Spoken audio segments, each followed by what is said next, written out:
So now that you have an idea of the subject matter of the course, which is, as the course says, philosophy of human nature, and I hope we have some idea just from that first video of what I take that to mean, and you have a firm idea of the sources that I've chosen and why I've chosen them.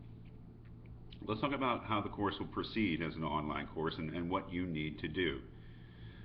First of all, you could say that the course is organized into three parts according to the three texts that we will actually read, but really the course is organized on by week. That is, each week there will be certain things to do and certain tasks that you need to accomplish, and you need to do those things each week. And then there will be, semester long tasks. Let's talk about both of those. First, the weekly things. As you'll see when you open the week's folder or the section of the website devoted to the week, the first thing I'll do is tell you what the specific reading is, what part of the book you need to read, and that is the most important thing. I mean, how could you succeed in a course like this without really giving a lot of attention to the reading? And everything really revolves around that. After all, a philosophy course, like a literature course, let's say, is really the most important thing is you and your response to what you're reading, that you understand it, that you have certain ideas about it, and that in some way or another it affects you in a certain way. That's what the whole thing is about. So doing the reading carefully, doing it slowly, doing it repeatedly is really what you need to do. So the most important thing each week is to do the reading. For each reading there will be a set of videos. I'll try not to bore you too much, but I'll have something to say about each of the readings, and that is what I have to say is really just geared towards helping you, if I can help, helping you understand the reading better so that you get in a position to understand it and be affected by it, have interesting ideas about it. So there will be videos for each reading. There will be a self-assessment for each reading. That is, I will put up a test which is not going to be graded. It won't have any point value. It's purely, to sort of allow you to sort of ask yourself how well you understand the reading, at least the things that I ask about. A self-assessment where you'll have a whole bunch of questions, short answer, true, false, multiple choice, just a whole bunch of things I'll throw up there, and I will probably not even look at it because it'll be self-correcting. That is, the so-called correct answers will be available to you once you submit the exam, and you'll be able to look it over. If you can't access those correct answers so that you can compare them to your own answers, please contact me as soon as possible, because that's the whole idea of these self-assessments, is that you put up your answers and then you compare them with the answers that I put up. So you have to do that every week. And then lastly, there will be a discussion board that you will be required to participate in every week. The discussion board is a very important part of the course. I will be looking in and participating every week, and I will expect you to put up multiple posts every week. I won't give you a definite, but I would say 2 to 3 posts per week is really what you should be doing. If you're just throwing up a post at the end of the week as like a throwaway thing, that's not what it's about.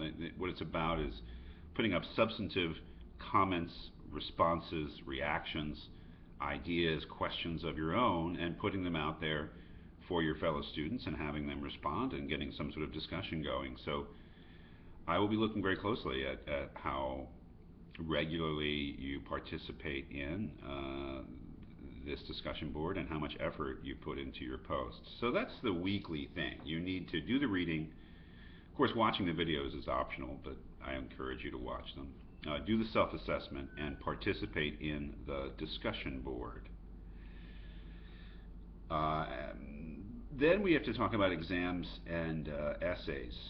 Let's talk about exams first. There will be both a midterm exam and a final exam for this course. Both will be done through the website, through the Blackboard site.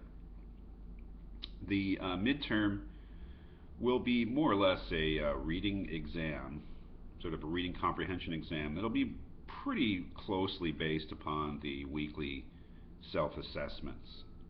Um, I may ask you to write a longer response. Maybe I'll ask you a question that will require a longer response, but it'll stick pretty closely to the kind of questions that are asked in the weekly self-assessments.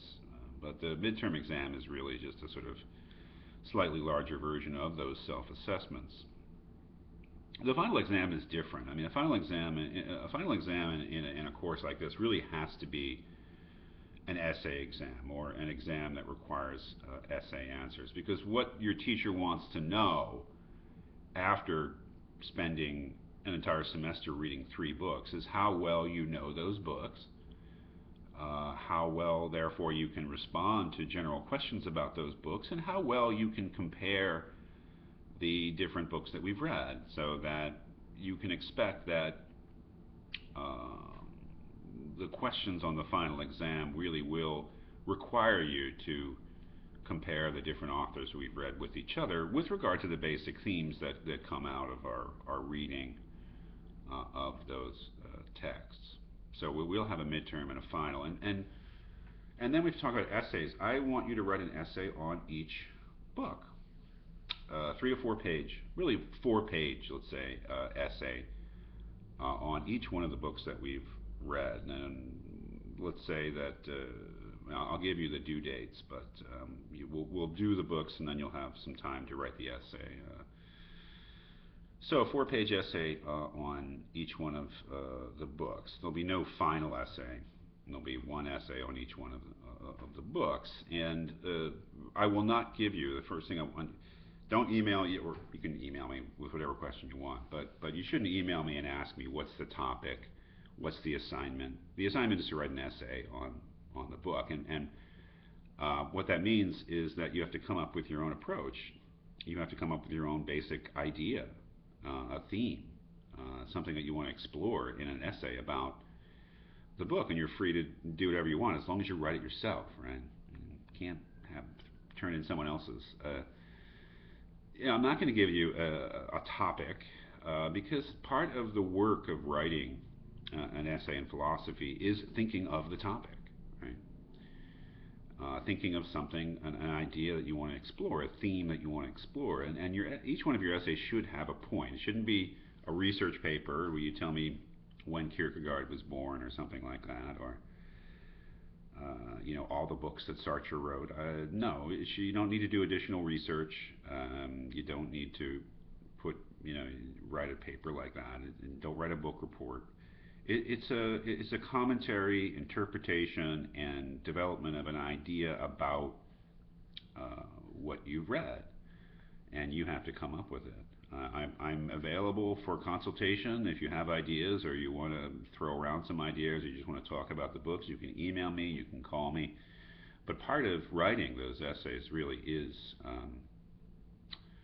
coming up with an idea about them, or a set of ideas about them. So the general assignment for essays is just to write a 4 page essay on the book, and you'll be writing 3 essays in total. As far as that's pretty much how it goes. The thing about an online course is you have to remember that you're taking it, right?